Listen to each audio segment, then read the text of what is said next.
Bonjour et bienvenue à Mémoire vivante. Aujourd'hui, je reçois M. Bernard Boutin de la famille Valère-Boutin.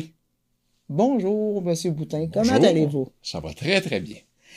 Hey, on est ici aujourd'hui pour parler un peu de l'histoire. On va commencer avec votre grand-père, si vous voulez bien. Oui.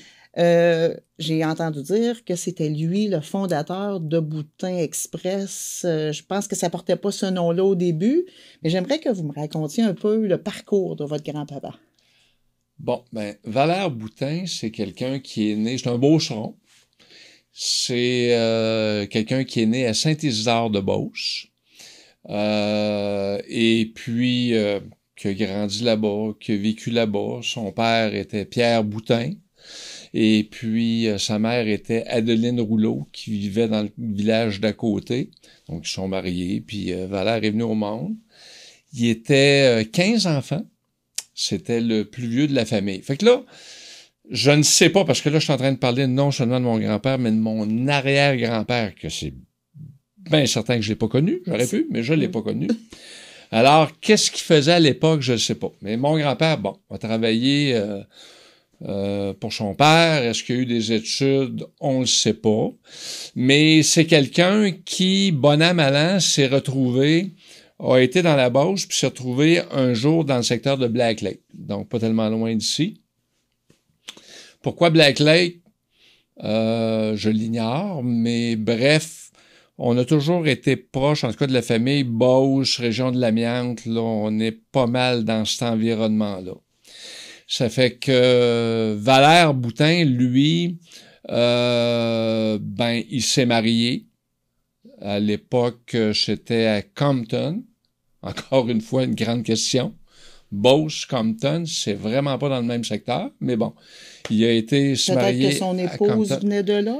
Non, ben, elle venait de là, elle était de Saint-Joseph-de-Beauce. Donc, je vois pas le lien avec Compton. Il faudrait, puis j'ai pas personne qui peut me l'indiquer, mais bref, ils sont mariés là. Okay. Ils sont venus dans le coin. Puis, un jour, il y avait une maison à Black Lake. Je sais pas si c'était sa propre maison ou c'est une maison qui était louée, mais je sais qu'il y avait des locataires qui vivaient là. Et puis, une maison en revenu. Puis, un jour, il en a parlé qu'il y avait à Spalding, les gens ne sauront pas trop c'est où Spalding, il s'écrit même de deux différentes façons, okay. Mais c'est la ville ou le village de Odette aujourd'hui, qui est près de Mégantic. OK. Alors, en 1228, c'est l'année où on se retrouve, il entend parler qu'il y a un moulin à scie à vendre. Le moulin à scie comprend une maison. Puis là, il échange sa maison à revenu de Black Lake contre le moulin à scie de Spalding. De Spalding. Puis là, ils s'en vont vivre à Spalding. C'est un grand-père qui est ingénieux. Naturellement, je reviens sur le fait que je connais pas ce qui a précédé puis ce qu'il aurait fait ou appris avec son père. Peut-être qu'il était dans le secteur forestier lui aussi. Mais toujours est-il qu'il s'en va à Spalding. Ils ont même bâti des turbines. Donc, ils ont mis des fondations aux alentours d'une rivière dans ce coin-là, ou dans la rivière. Ils ont bâti des turbines qu'ils ont installées là. Il a fait ses propres plans. Et puis tout ça, c'était pour alimenter le moulin à scie qui venait d'avoir, ou j'aurais envie de dire d'acheter, mais oui. Il a fait du troc. Alors, je sais pas s'il y a de l'argent qui s'est échangé, mais en tout cas, je sais qu'il y a un bloc appartement, disons ça de même, ou une maison en revenu qui a été échangée contre le moulin à scie. Et puis, il a travaillé là-bas pendant un certain nombre d'années. Je sais que c'était du sciage de bois dur et de bois mou. Ça venait de cultivateurs alentours. Donc, il ramassait un peu partout là, ce bois-là, oui. Puis il sciait, puis là, il le revendait, puis il a vécu un certain temps avec ça. Je sais que pendant ce temps-là, je sais pas si c'est toute la famille, mais je pense qu'une bonne partie de la famille a été envoyée en pensionnaire à l'extérieur parce que mon grand-père avait peur aux accidents. Il semble-t-il qu'il y avait pas mal de va-et-vient de camions. La construction au départ des turbines, le moulin assis après, puis bref, c'était des enfants très jeunes, puis là, il voulait pas y voir courir à l'entour des camions, fait qu'il a pris à peu près tout le monde, puis il a dit, je vais vous envoyer... À l'école privée. À l'école privée, mais il me semble bien que c'était celle de Black Lake. Puis je sais qu'à quelque part, il y a même peut-être le couvent ici à Plessisville, là, OK. à une certaine époque, mais Oui. Black Lake. Donc, il y avait un lien entre Black Lake et... Bon. Fait il fait quelques années à Spalding, Odette, et puis même pendant ces années-là, il est devient maire de la municipalité de 1932 à 1934. 2 ans. Pourquoi 2 ans, je ne sais pas. Est-ce que c'était des mandats de 2 ans, Peut-être. des mandats de 4 ans? Aucune espèce d'idée. Aucune idée. Mais il y a une affaire qu'on sait par contre, c'est que c'était la période de la Grande Crise. Donc Oui. là, on est dans la période 29-39. Puis lui est là, et la question a été posée un jour à mon oncle Alphée, qui est décédé en 2012. Pourquoi que notre grand-père, parce que c'est ma cousine, sa fille qui lui posait la question, pourquoi notre grand-père, sur les photos d'époque, puis c'était probablement l'eau de tout le monde, parce qu'on regarde ça, les vieilles photos, les gens sont sévères, ils n'ont pas beaucoup de sourires. Ils ont l'air austères. Austères. Oui. Moi, je me rappelle mon grand-père quand on rentrait là, puis les autres étaient plus vieux, plus vieilles que moi, parce que j'étais parmi les plus jeunes, mais on se rappelle du grand-père qui était assis sur sa chaise dans le coin, qui se levait pas pour venir nous voir, puis notre grand-mère était plus douce, mais lui, vraiment, on l'approchait pas beaucoup, là. Puis mon oncle, la manière qu'il expliquait ça, il dit, tu sais, il dit... faut se remettre dans le contexte de l'époque. Il dit, là, il parlait de son cas à lui, naturellement, ça explique pas les cas de tout le monde, mais c'est une vie qui était dure, c'est une époque qui était difficile. Puis il dit, les gens, ils venaient le voir pour travailler au moulin. Ils pouvaient en engager au total 4. Mais les gens avaient pas d'argent. Les gens avaient rien à manger parce que tu étais dans la Grande Dépression. Oui.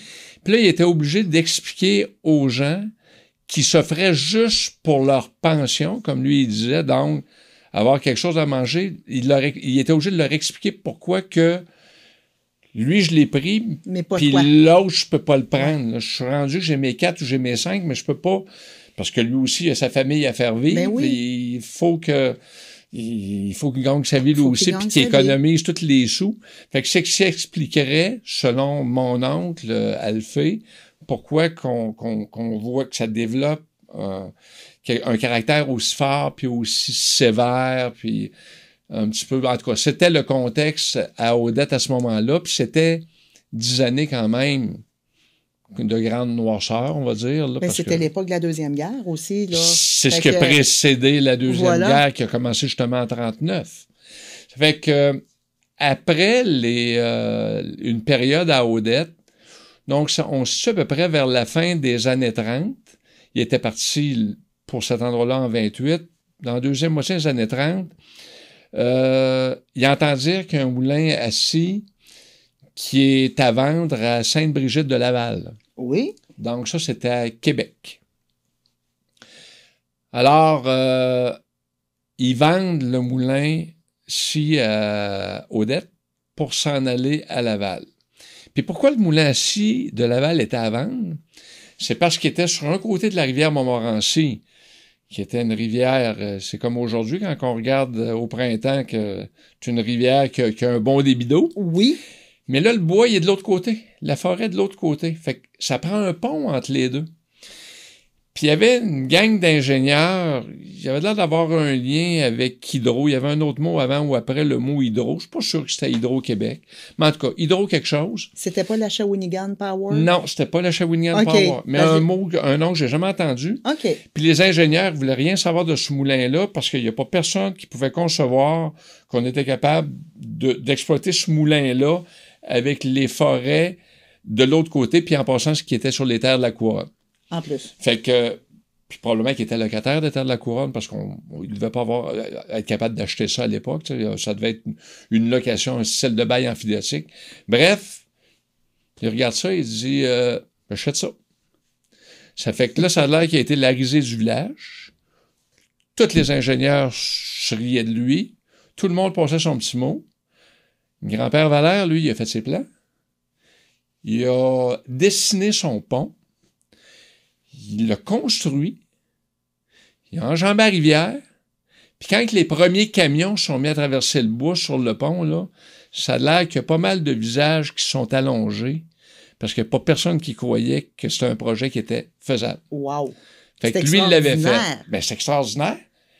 Je sais encore pas d'où vient toute cette ingéniosité-là. L'ingéniosité, puis sans rien enlever à personne, mais il non. faut qu'il l'ait appris de quelqu'un, ou dont il l'avait dans ses cordes, ou dont c'est son père, ou, comme je disais tantôt, peut-être qu'il y avait des antécédents du secteur forestier, de constructeurs, je sais pas quoi. Mais toujours est-il, c'est qu'il a fait ça. Fait que là, ils ont fait ça quelques années. Et puis, là, on s'en va au début des années 40. Puis d'un coup sec, le marché du bois tombe. Oh. Alors, le marché du bois, là, il a complètement arrêté, ça marchait plus. Ils ont été obligés de tout arrêter ça, puis de dire, ben, on ferme boutique. Okay. Alors, ils ont fermé boutique, ils ont mis ça en vente. J'ai un oncle qui serait resté une année additionnelle, le temps de vendre toute la machinerie qui était là. Ça a été vendu à des gens qui ont amené ça dans le secteur de la Gaspésie. Mais je pense qu'il y avait des liens familiaux au niveau de la Beauce, puis après ça, de la Beauce, un enfant de l'acheteur ou l'autre génération amenait ça un peu plus loin. Mais bref, le marché du bois dans ce secteur-là, c'était tombé, c'était terminé. Fait que mon grand-père a pris son baluchon, il est retourné à Odette, pas longtemps, ça doit être quelques mois, c'est pas en termes d'années en tout cas, mais tout arrive quand même assez vite. Là.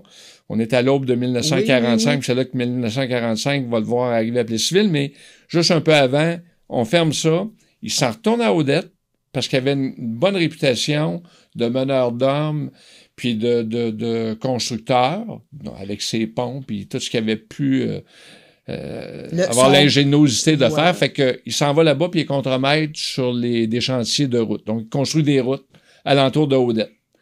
Pas longtemps après, ils reviennent dans le secteur. Là, ils débarquent à Plessisville. Quel est le lien avec Plessisville? Il y avait pas de famille ici, mais les enfants étaient dans le coin. On parlait du collège tantôt, les filles, etc., les gars. Bref, ils s'en viennent à Plessisville, puis en 1945, ils achètent l'entreprise de M. Richard. Donc, ça s'appelait H. Richard Transport, qui était situé exactement là où on est, mais à une adresse que je connais pas, 152 des Érables.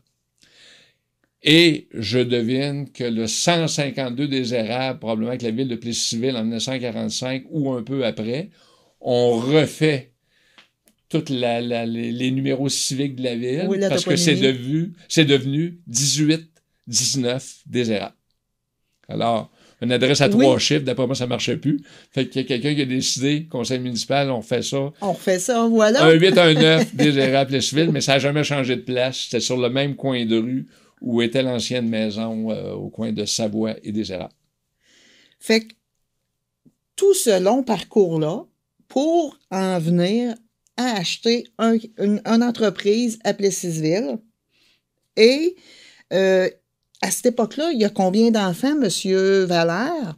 Et il arrive ici avec des enfants ou il est assez âgé pour dire, ben là, je fais autre chose ou pour cette compagnie-là? Non, il était 6 enfants. Okay. Alors, il y avait 3 garçons, 3 filles. Mon père était le 4e, je crois. Donc, il est arrivé avec ses enfants. C'était une histoire de famille. Quand il a acheté M. Richard, il y avait... c'était 7, on dit des unités, dans notre langage. 7 camions. Ouais, ben c'est 6 camions, une remorque, donc c'était 7 unités. Parenthèse, quand on parle à des anglophones, eux autres, ils parlent de camions. Ils comptent les moteurs, mais ils comptent pas nécessairement les remorques. Au Québec, ça a toujours été compté un nombre d'unités que la compagnie de transport possédait. Donc, M. Richard, c'était 7. Puis il y avait 10 employés quand que ça commence. Donc, les 10 employés, pas nécessairement les gens qui étaient là, mais je sais là, que probablement... En tout cas, mon père était camionneur. Son frère l'aurait été un peu, puis probablement que des histoires de beaux-frères, puis des employés de M. Richard qui sont restés fort probablement aussi. Et là, il passe de 7 unités à combien d'unités? Parce que là, à un moment donné, votre père reprend ça, puis là, ça devient toujours... ça fait boule de neige, cette entreprise-là, là. Ben là, à l'époque, le transport, c'était une industrie qui était réglementée. Donc, pour que les gens comprennent bien, c'est la même chose qu'on a entendu parler dans les dernières années avec le taxi. C'était ça, le transport par camion, vraiment, c'est la même chose. OK. Ça prenait des permis pour opérer. Donc, un permis, sans devenir trop technique, disait, j'ai un permis qui me permet de transporter de Saint-Ferdinand à Montréal. OK. Quelqu'un d'autre pouvait avoir un permis qui disait de Saint-Ferdinand à Québec. Fait que celui qui a juste Saint-Ferdinand-Montréal, il fait Saint-Ferdinand-Montréal, il peut pas faire d'autre chose. C'est ça. Puis là, on a le droit à des petits villages dans des rayons, là, mais je veux pas devenir trop technique, mais c'était comme ça. Donc, OK. après avoir acheté M. Richard, c'était un environnement réglementé avec des entrepreneurs qui avaient des petits permis. Ben là, ils ont acheté le permis d'un puis de l'autre. Ils ont acheté le permis d'un monsieur à Saint-Ferdinand. Ils ont acheté un permis, disons, à Notre-Dame-de-Lourdes. Oui. Puis là, ils ont grossi le nombre de lignes. Oui. Puis de fil en aiguille, mon grand-père est décédé en 64. Puis quand il est mort en 1964, il était rendu, je crois, à 29 unités. Donc là, c'est des permis qu'ils ont achetés. Donc des fois, ça venait avec un camion, des fois 2 camions, mais c'était pas 10 la même année, là. C'était un de temps en temps. Et là, votre père, Léopold, est intéressé, j'imagine, par l'entreprise? Oui. Alors, mon père est là, mon père est présent. Il a toujours travaillé avec son père. De ce que j'en comprends, les autres étaient moins intéressés. Mon père, lui, a travaillé comme camionneur. J'ai un oncle qui aurait travaillé un peu comme camionneur. Mon grand-père, je pense qu'il aurait voulu qu'il travaille au niveau de l'administration. Lui, ça l'intéressait moins parce qu'il avait un cours de mesureur de bois, donc il a été travailler chez Forano. Ce qu'on ne sait pas, c'est que Forano consommait une quantité incroyable de bois à l'époque parce que tout était fait avec du bois. Fait que lui, c'était dans ses cordes. Puis, il y a quelqu'un de Forano qui est venu le chercher. Puis qui voulait absolument l'avoir. J'ai une tante qui aurait travaillé dans les bureaux. Je pense que c'est ma tante Dolores. Et c'est pas mal ça en termes familiales. Donc, mon père s'est retrouvé pas mal, je dirais, seul avec ça. Puis là, il a parti, puis il a continué comme je viens de décrire. Donc, des achats de permis. Puis là, il est arrivé des achats d'autres entreprises. Il est arrivé, par exemple, Transport Mercure, qui était à Plessisville. C'est un bel exemple, Transport Mercure, de ce que je viens de décrire. Mercure, je pense, c'est Boutin. On avait Plessisville-Montréal, puis Mercure avait Plessisville-Québec. Wow! Fait que là, ça l'agrandit le marché. Ça l'avait agrandi le marché, puis les deux travaillaient pour Forano. Puis ça se mêlait pas. Chacun avait sa niche. Alors, à un moment donné, mon père... et M. Lionel Mercure se sont entendus. Puis il y avait une belle relation. Hein. C'est drôle à dire, mais c'est des compétiteurs. Donc, j'imagine, quand ils travaillaient, ils étaient compétitifs. Mais pourtant, je les ai vus se rencontrer, puis avoir du fun, puis veiller en masse ensemble aussi. Ben oui. Après, dans ces temps-là. Donc, c'était très social, ça se connaissait bien. Puis, ils ont fait une transaction ensemble. Donc, bref, mon père a acheté Mercure Transport, tout en continuant à acheter des permis, puis en faisant agrandir l'entreprise. Et au travers de ça, ton père, évidemment, si vous êtes là, c'est qu'il y a eu une conjointe à quelque part. Oui. Il a rencontré votre maman comment et où? Ma mère, il l'a rencontrée, il y avait... ma mère était amie avec Mme Thérèse Marcotte. Les deux filles suivaient un cours d'infirmière à Sherbrooke. Okay. Alors, les deux se sont rencontrés là-bas, se sont connus aux études. Et puis, les deux sont devenues infirmières. C'est un cours de 3 ans. Ils sont devenus infirmières la même année, en 1947. Ils ont travaillé à Sherbrooke. Ma mère, après ça, je sais pas si Mme Marcotte elle a été, puis je l'appelais en passant Tante Thérèse, parce que c'était tellement proche que les grandes amies, que pour moi, c'était Tante Thérèse, c'était ma Tante Thérèse. Fait que ma Tante Thérèse, puis elle, en tout cas, ma mère a été travailler à l'hôpital Préfontaine à Montréal, un hôpital qui existait. Je pensais des fois que c'était un ancien nom pour Hôtel-Dieu de Montréal. Non. C'était vraiment l'hôpital Préfontaine sur la rue Nicolet. Elle a été travailler là une couple d'années et retournée à Sherbrooke. Puis après Sherbrooke, Là, elle s'est mariée en 53. Ils se sont mariés en 53. OK. Je n'ai pas répondu à la question, mais là, je vais y répondre. Ils se sont Non, c'est rencontrés correct. comment? C'est que Thérèse Marcotte a rencontré Roger Marcotte. Alors, elle, c'était Thérèse, pas Marcotte, mais j'ai un blanc. Mais c'est pas... Mais c'est pas grave. En tout c'est cas, ça, voilà. le couple se sont rencontrés, puis Roger Marcotte était ami avec mon père. Ça fait que c'est comme ça qu'ils se sont rencontrés, Ben oui. que mon père a été présenté à ma mère et vice-versa. Ça fait que là, ils ont sorti ensemble, les deux couples ont sorti ensemble. Mes parents se sont mariés en 53. Ma mère, après son mariage, ben naturellement, était déménagée à Plessisville avec mon père. Et puis, elle a été travailler dans ses premières années à l'hôpital Sacré-Cœur de Plessisville, Oui. où est situé le CLSC. Oui. Puis, elle a travaillé, je dirais, pas longtemps à temps plein. C'est même pas un an. Je pense que c'est 8 mois après son mariage. Puis là, elle a fait les deux travails, là, les deux travaux, ou les deux jobs. Les deux, ouais. Les deux jobs. Fait qu'elle était infirmière, puis elle travaillait au bureau. Ça fait que là, mon père voulait l'avoir au bureau pour donner un coup de main, fait que probablement qu'elle en faisait à la maison, puis elle allait au bureau. Mais toujours est-il qu'elle a fait les deux jobs. Puis en 1965, là, elle tombe à temps plein chez Boutin. Donc probablement qu'elle voulait pas lâcher encore, parce que là, tu as suivi un cours d'infirmière, tu as fait ça une partie de ta vie, t'aimes ça, elle était en obstétrique, entre autres quand elle avait été à Montréal, puis Oui. elle s'occupait des nouveau-nés, puis elle aimait bien ça, puis là, j'imagine qu'elle a dû faire un choix, puis que mon père a dû se tirer fort pour dire « Hey, là, faut que tu viennes au bureau », puis finalement, elle a abdiqué, puis en 65, elle est rentrée à temps plein au bureau. Et de l'union de M. Léopold et de votre mère est né combien d'enfants? Un enfant, vous l'avez ici. Vous êtes unique. Oui. Oui. Vous semblez bouche bée. Oui, vraiment. Oui, non. Mais oui, je pensais que vous étiez plus d'enfants que ça. Non, ben non. Un seul garçon. Et intéressé par la business en plus. Ouais, j'ai toujours été intéressé par la business. Tout ce que je connaissais de la business, c'était le transport, naturellement. Mais fondamentalement, moi, ce qui m'intéressait, c'était la business. Puis j'avais demandé à un moment donné à mon père, j'ai dit, mais là, pour être en business, il se donne-tu des cours? Je me dis, c'est quoi les cours qui se donnent là-dedans?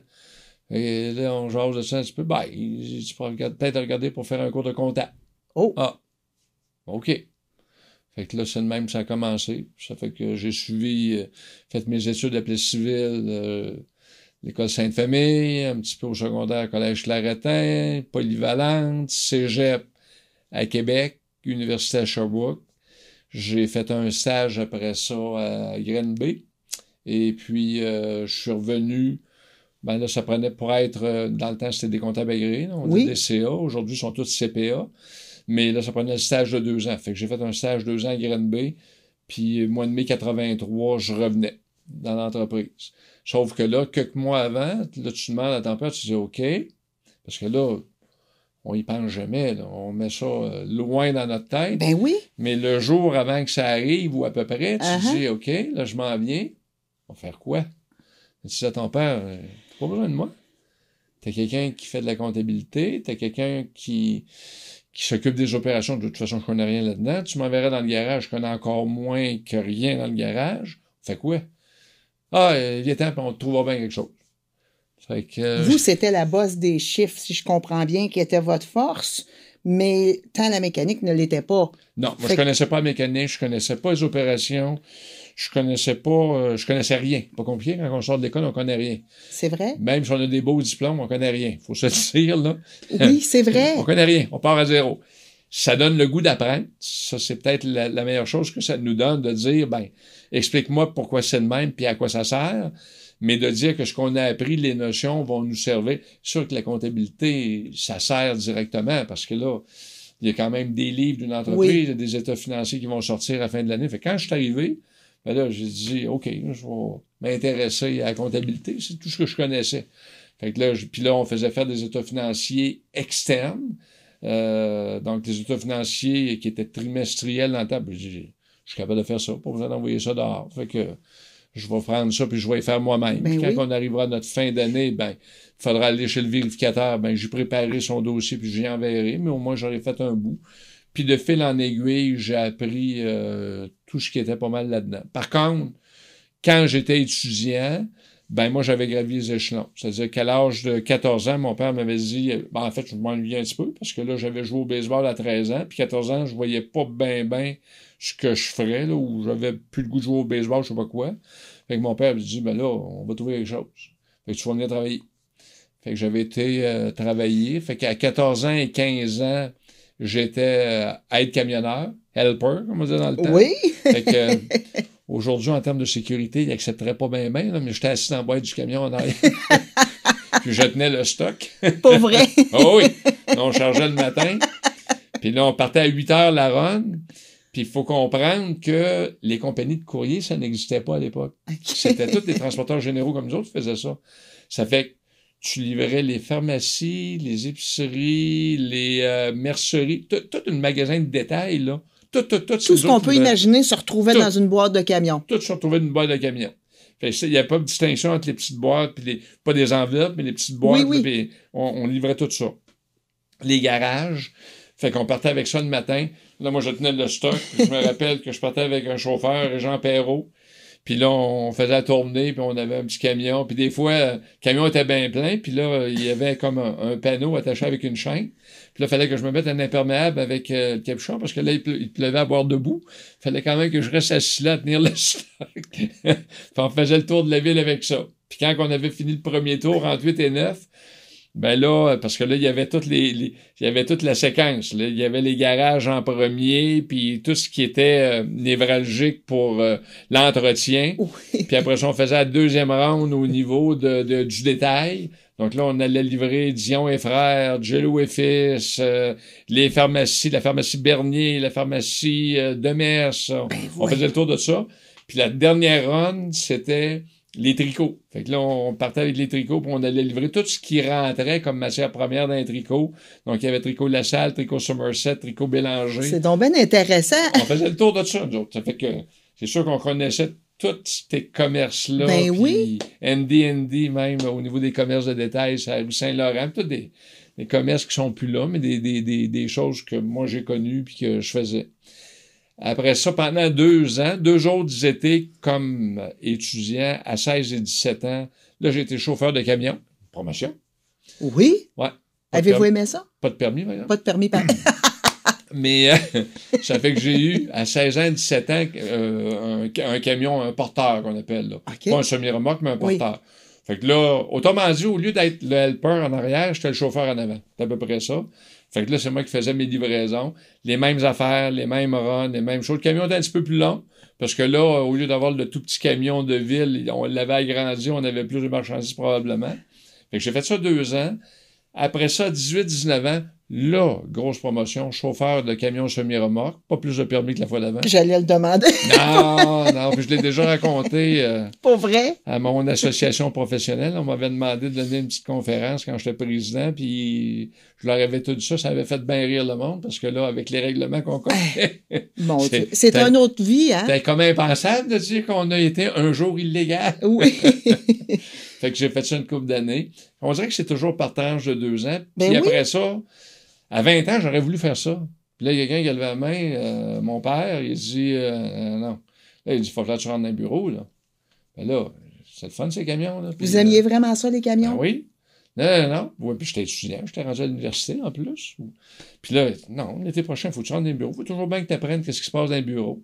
Fait que moi, j'avais fait ce bout-là. Puis dans le temps, c'était tout à la dactylo. Oui. Ça fait que là, exemple, quand on venait de poster tous les états de compte, là, il fallait tout refaire les suivants. Mais là, toutes les en-têtes. Nom, adresse, ça fait qu'on faisait ça. Puis je me rappelle encore que j'étais en train de dormir sur la dactylo quand il y avait quelqu'un devant de moi qui me dit « Hey, réveille! » C'était un petit peu répétitif, on va dire ça de même. Fait que ça fait que moi, j'ai fait ça. Fait que vous avez passé par toutes les échelles d'entreprise pour comprendre chacun des employés ce qu'ils vivent. Oui, tout ça. J'ai tout fait ça. J'ai chargé... il y a des étés au complet, puis là, je parlais de camionnage, c'est-à-dire de faire des livraisons, mais dans mes années, probablement c'est plus les dernières où c'était camion semi-remorque, ouais, parce que là, c'était le fun. Pas de Je pouvais prendre le camion, partir avec, sauf que j'allais pas plus loin que... J'ai déjà été au Nouveau-Brunswick dans la dernière année, supposons, là, puis Québec, puis Montréal, des voyages de soir. Ah oui, c'est ça, les voyages de soir. Parce que là, ce qui était le fun, c'est qu'on avait un petit peu d'over pour aller faire un voyage de soir. Fait que là, on travaillait le jour, puis là, bon, le répartiteur disait, c'est qui va aller à Montréal le soir? Fait que là, ça prenait 2, 3 qui levaient à la main. Puis là, une fois de temps en temps, puis moi, mon père, il me disait, là, il y a du monde qui font ça ici pour gagner le vie. Là. Toi, tu fais ça pour t'amuser. Fait que tu prendras pas l'ouvrage de ceux qui font ça pour gagner le vie. Pour vrai? Mais à un moment donné, il y a du monde qui disait tout non. Il n'avait fait la semaine, puis il voulait pas en faire un, mettons, le jeudi soir ou le vendredi. Fait que finalement, je venais à bout d'avoir mon voyage, puis je faisais un voyage le soir, interterminaux. Donc, tu partais de Plessisville, tu allais porter ta remorque à Montréal, t'en ramenais une de Montréal, puis la même chose du côté de Québec. Mais, tout ça pour dire que dans la journée, tout ce que j'avais fait, c'était de la rue Savoie à Crino à l'époque, à Gros-Pur aujourd'hui. Oui. Puis ce qu'on faisait, c'était du chargement de lait en poudre. Pas compliqué. C'était des sacs à l'époque de 50 livres. Aujourd'hui, c'est 25 kilos, mais c'est la même affaire. C'est les mêmes sacs qui n'ont pas changé. C'était 3 de large, 10 de haut, 1000 dans la remorque. Puis là, tu fais ça à journée longue. Puis quand il faisait du 28-30 en Celsius aujourd'hui, oui. Dans le temps Fahrenheit, mais 28-30 degrés, là, vous pouvez juste imaginer que dans la vanne, aluminium en dedans, à juste changer du lait en poudre, là, c'était assez chaud et ça avait la qualité de devenir comme une croûte sur la chemise. Oh mon Dieu! Ça fait que petit garçon, quand il arrivait le soir, il avait envie de dormir. Puis je me rappelle qu'une journée moyenne, c'était 5 voyages, puis une grosse, c'était 7. Donc c'était 7000 sacs à 2 hommes. Puis il fallait que tu retournes après souper finir, parce qu'il te restait à peu près une vanne et demie le soir pour finir. Là. Ça fait que ça, je l'ai fait. Ça, à mon époque, ça se faisait.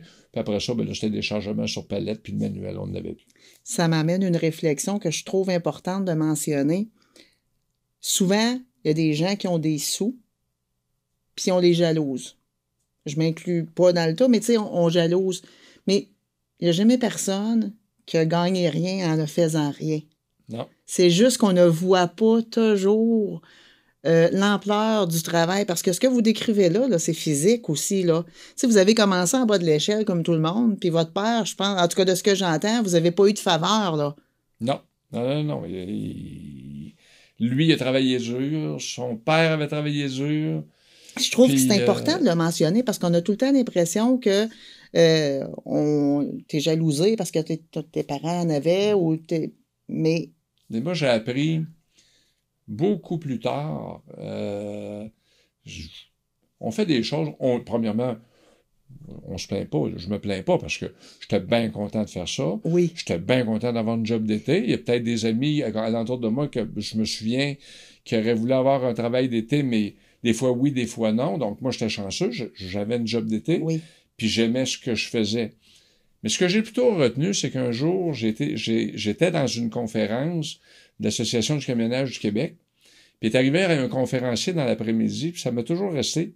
C'était un jeune conférencier. C'était pas si vieux que ça, le gars, qui était en avant, puis il donnait toutes sortes d'exemples. Puis je l'ai vécu moi-même en passant un commentaire un jour à quelqu'un, mais il disait tout le temps, il donnait une description. Quelqu'un qui est très bon en musique, par exemple. Oui. Ah, il est donc chanceux. Chanceux. Non. Il n'est pas chanceux. Il a travaillé. Il y a combien d'heures de pratique de fait? Il y a combien d'heures d'entraînement? Tel autre qui s'en va à haut niveau d'un sport. Il est donc chanceux d'être bon de main. Il n'est pas bon. Oui, il a du talent, mais il a fait ça pendant combien de temps? Ses amis, pendant ce temps-là, jouaient. Voilà. Puis lui, il est obligé. Il y a peut-être c'est un choix qu'il a fait. Puis peut-être qu'il y a des parents qui poussaient assez, trop, on ne saura jamais, mais en tout cas, c'est arrivé.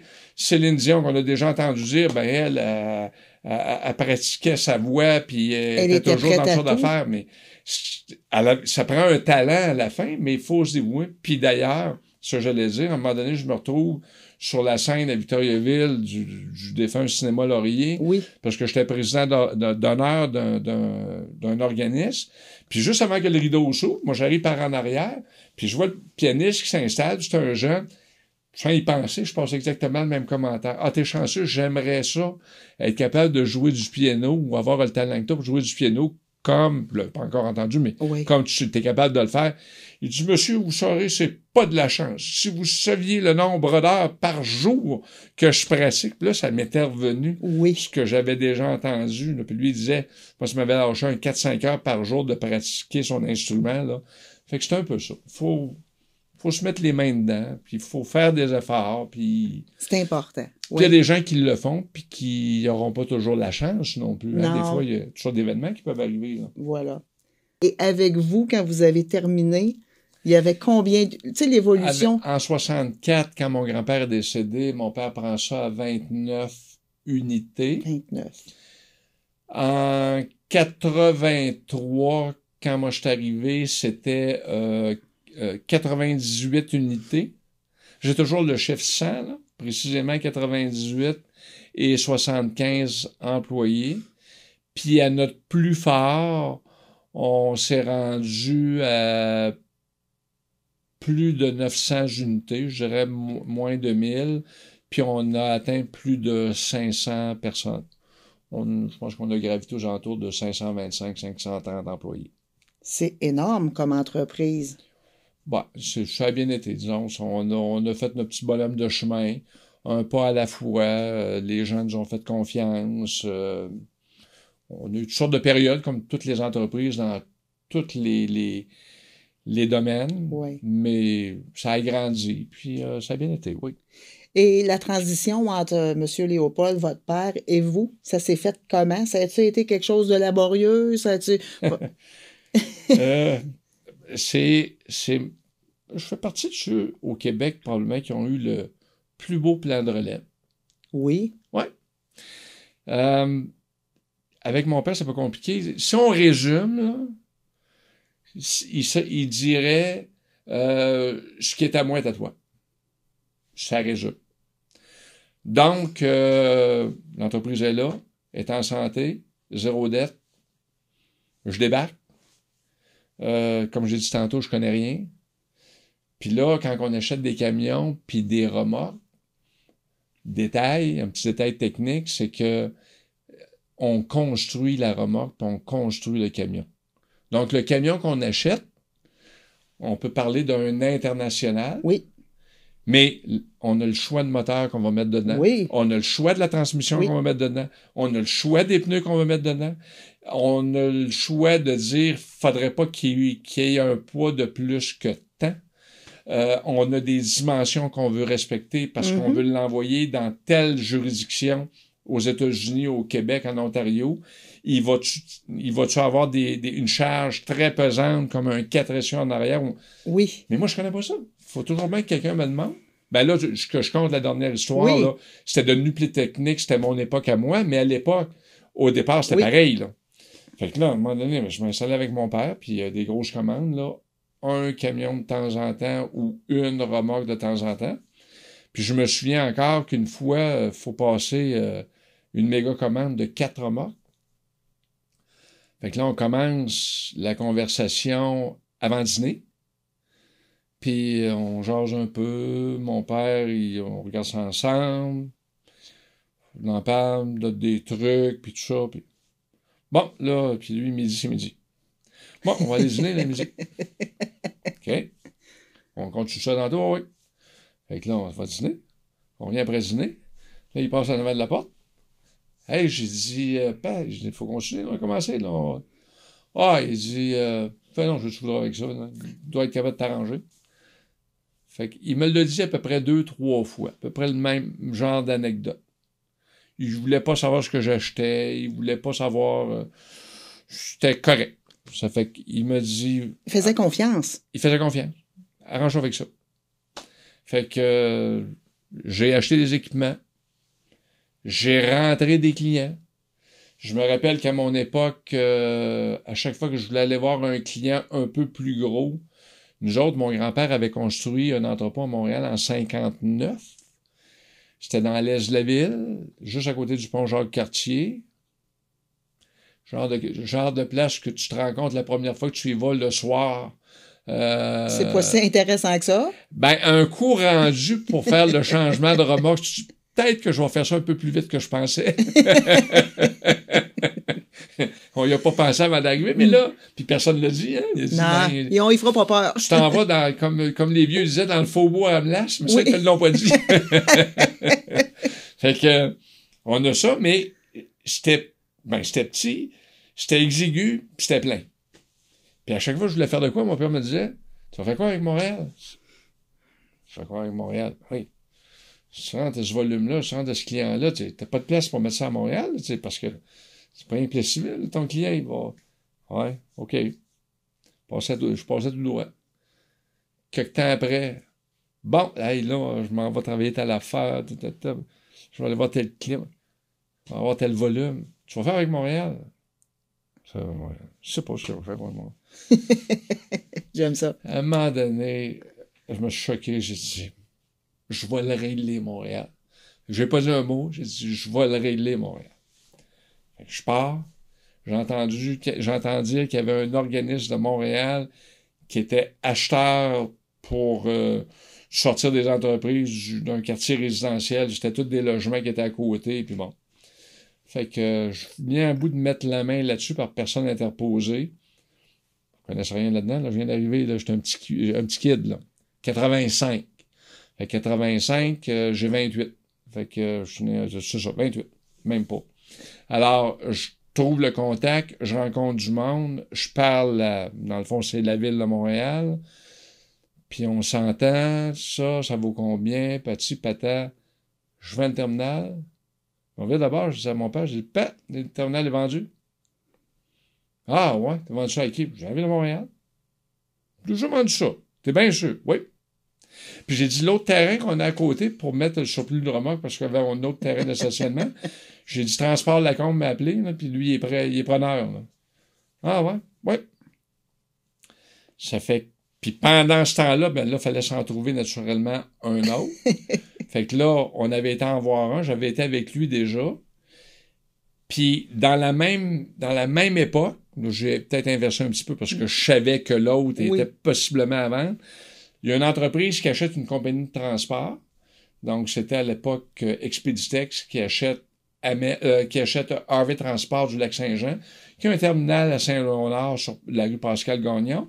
Puis je me dis, pas besoin de ça. Non, à Montréal, ça. Fait que je connais pas plus qu'il faut. J'appelle, je trouve quelqu'un, puis finalement, le directeur des finances, M. Paré, je dis, M. Paré, j'ai dit, je viens de voir que vous avez acheté Harvey Transport. J'ai dit, vous avez un terminal à Montréal, vous allez faire quoi avec ça? Ben, ils ont dit, on n'a pas besoin de ça, le veux-tu? Il dit, moi, je vais te le vendre. Il dit, si tu veux l'acheter, il dit, on va se parler, puis sinon, ben, je mets ça dans les mains d'un genre d'immeuble. Fait qu'on s'est parlé, on a fait des noces. On a vendu l'entrepôt Préfontaine. Quand on même, s'est en allé sur Pascal Gagnon, puis on a reparti à zéro. Puis c'est très drôle parce que premier matin, naturellement, la cour est vide. Le propriétaire qui était là avant, la cour était pleine. Il est parti avec tout son stock. Toi, t'arrives, il y a 19 portes. Puis je m'en vais sur l'entrepôt avec mon père, on lève une porte. Puis on regarde dehors. On se regarde tous les deux, on dit, ouais. On va être grand.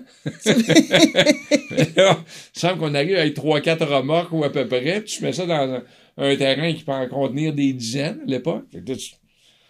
On va faire quoi avec tout ça? On est capable de payer ça. Fait que c'est la partie de main. Fait qu'on a fait un autre pas comme ça, puis on a gravi les échelons. C'est ça. 85, c'était ça. J'ai acheté Savard Transport, ça a été ma première acquisition. Papier crayon, je me rappelle.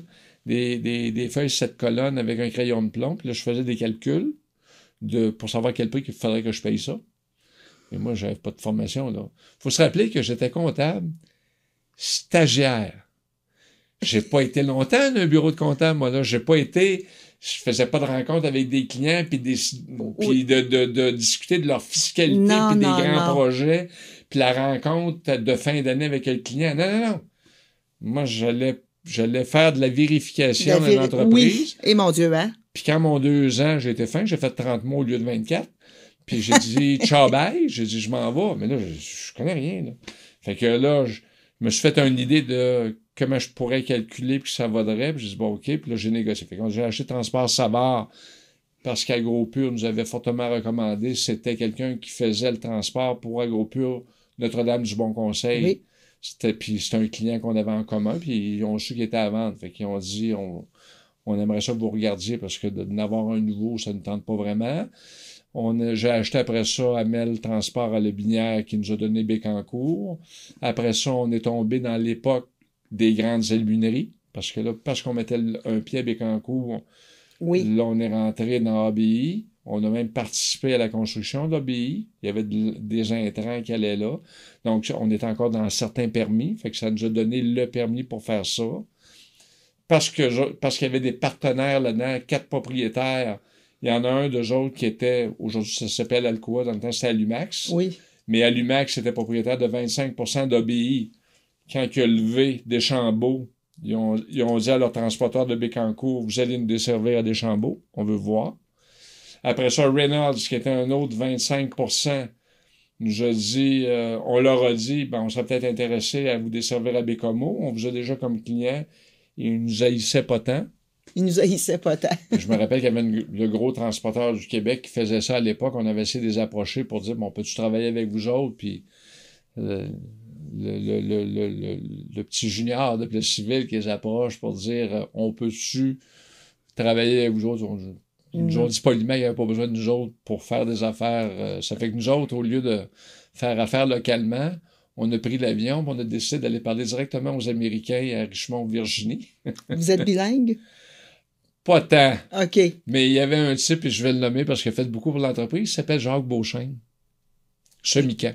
Je connais très bien Jacques Beauchesne. C'est le même Jacques Beauchesne. OK. Alors, Jacques Beauchesne a travaillé des années pour nous autres. Puis Jacques, qui était un top vendeur. J'en doute pas. Alors, Jacques, partir du Jurandis, où il a grandi, puis d'aller parler à des Américains dans des grandes entreprises, ça l'impressionnait pas plus que ça. Fait qu'il était capable de le faire. Alors, j'ai travaillé avec lui, puis c'est lui qui m'a montré un peu les rudiments de la vente. D'ailleurs, c'était lui un jour qui avait dit c'est toi le gars du boss, il va toujours bien falloir que tu apprennes à vendre un peu.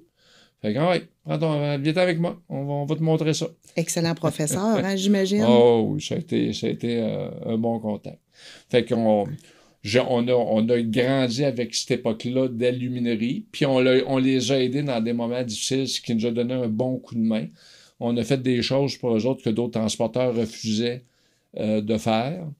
Donc, c'est ça. Après ça, on a acheté Transport Paradis, on est en décembre 90. Ça, c'était à Stone Junction. En février 91, à peine quelques mois après, mais je négociais les deux en même temps. On a acheté la flotte privée de Sodisco à Victoriaville. Oui. C'était les frères Auger, Michel et Jacques Auger qui avaient ça, mais c'était Jacques Auger qui s'occupait du transport. C'était son bébé à lui. Puis là, les gens de son entourage avaient décidé il l'avait convaincu que le transport, c'était pas même leur dada, qu'ils devraient se concentrer sur leur business à eux, qui était la quincaillerie, la distribution, puis alors bref, on a été amenés à faire une présentation pour acheter la flotte de Sodisco, mais c'était gros, là.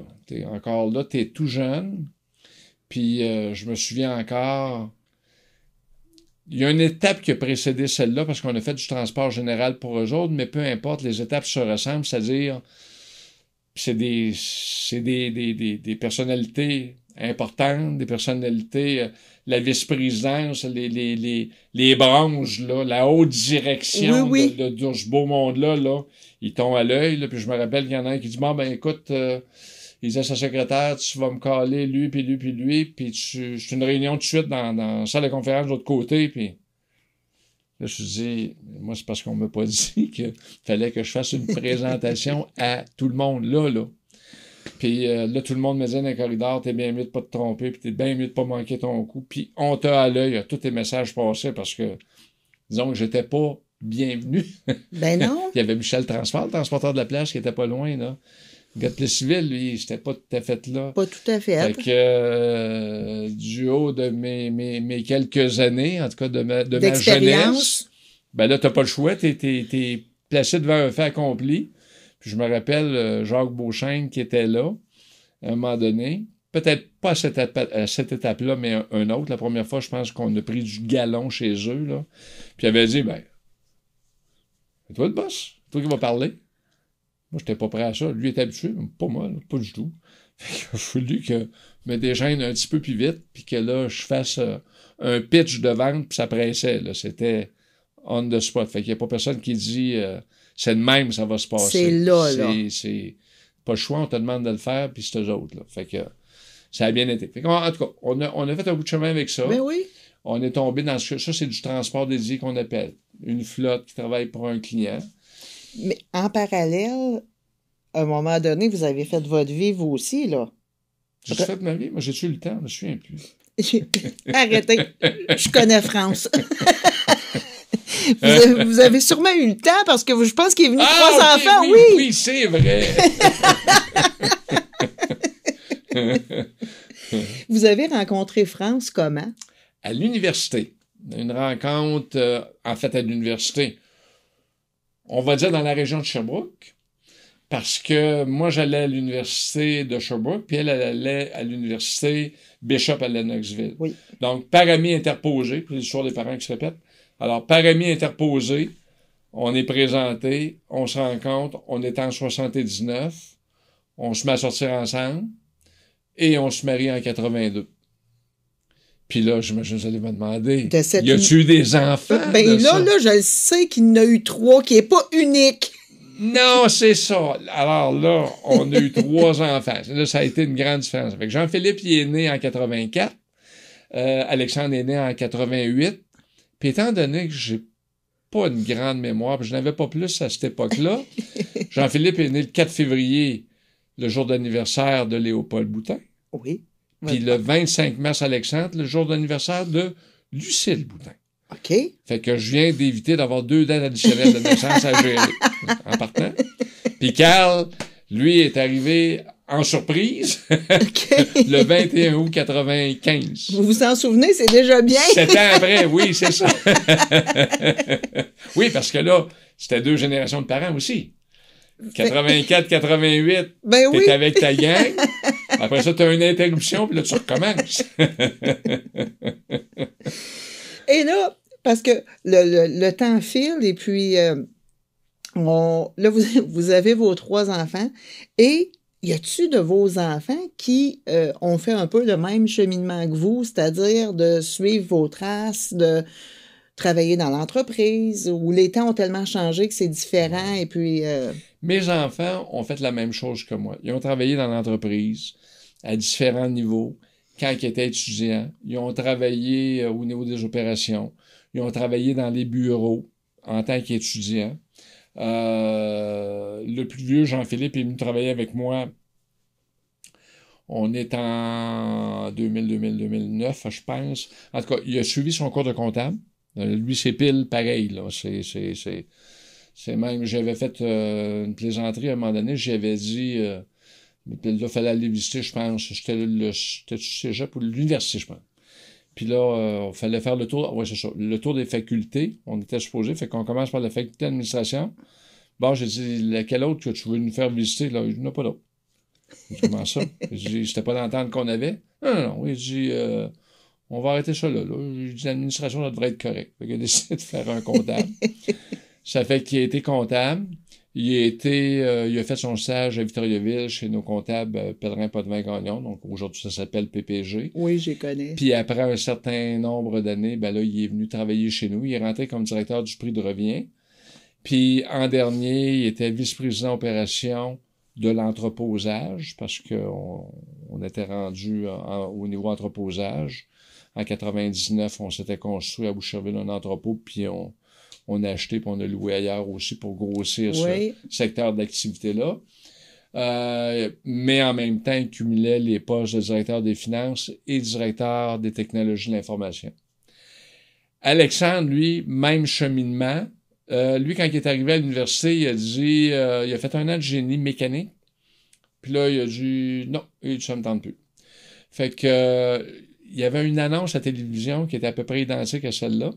Alors, il disait un bon matin, terminé l'université, je m'en vais faire mes cours en cuisine. On s'entend que c'est un petit peu différent. Un peu. Ça fait que il a fait tous ses cours spécialisés en cuisine, pâtisserie, chocolaterie à Québec.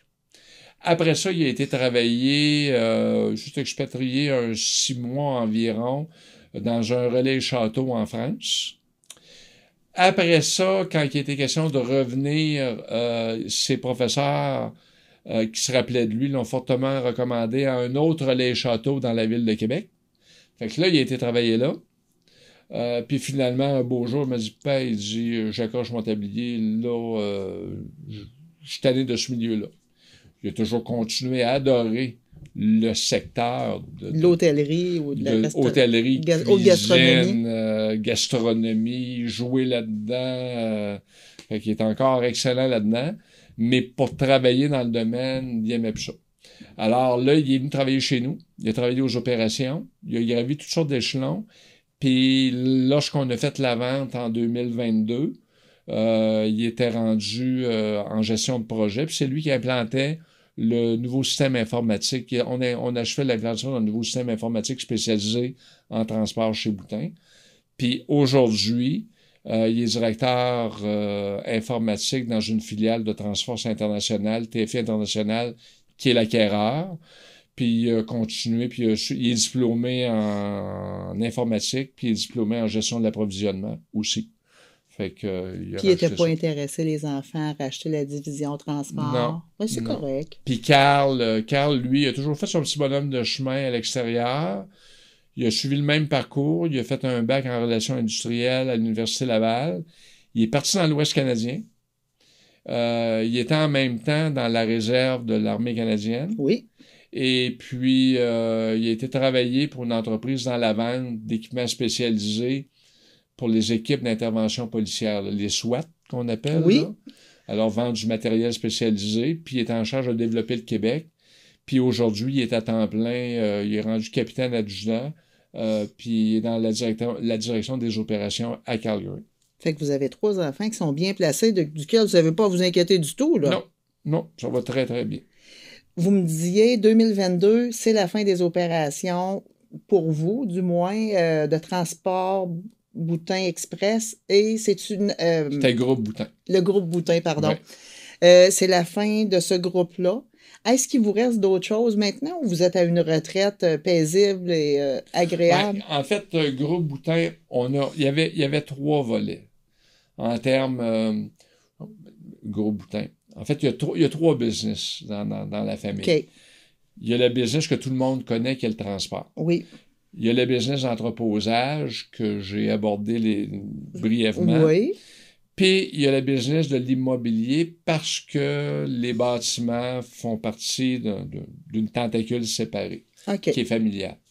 Alors, on a vendu le transport à TFI International. Jean-Philippe, nous, on a brossé un plan de relève depuis quelques années. On avait des rencontres 4 fois par année, moi puis les 3 garçons, pour voir qu'est-ce qui s'en venait, les intérêts de chacun. De là est arrivée une vente concertée parce que tout le monde a décidé, on n'en veut pas, on veut pas continuer là-dedans. Et après, il a été décidé, il y avait une possibilité que Alexandre et Jean-Philippe éventuellement soient dans l'entreposage, mais finalement Alexandre a décliné parce que lui il préfère beaucoup la gestion de projet. Okay. Lui, il aime la direction de l'informatique, il aime gérer des projets, puis il aime ça à temps plein. Alors, il a dit à son frère, il dit non, il dit attends-moi pas, il dit moi je reviendrai pas. Fait que là, Jean-Philippe va partir avec le volet entreposage, et puis il va rester le volet immobilier qui va continuer à appartenir à l'ensemble de la famille. Fait qu'il reste un héritage quand même à la famille, de la famille Boutin dans la région. Oui, avec des petits-enfants. Avec des... Oh, vous avez des petits-enfants maintenant? Bien sûr. Jean-Philippe, il a 3 enfants, dont il y a Émile, il y a Charles-Olivier et il y a Frédéric, la petite dernière. Une fille. Et une fille, la première, après Oui. tout ce que j'ai raconté. Après tout ce que... Après Ben oui. un fils unique, moi, après 3 garçons, après ses 2 frères, ben là, Oui. il y a une petite fille qui a fini par arriver. Enfin! Puis Alexandre, lui, a un petit bonhomme, Léandre, de 6 semaines. Alors, Grand-papa. Ouais, Papy. Papy 4 fois. Papy 4 fois. Mamie, papy. Mamie, papy 4 fois. Ça a été un plaisir, M. Boutin, de vous recevoir aujourd'hui. J'ai beaucoup, beaucoup appris. Merci beaucoup. Merci à vous.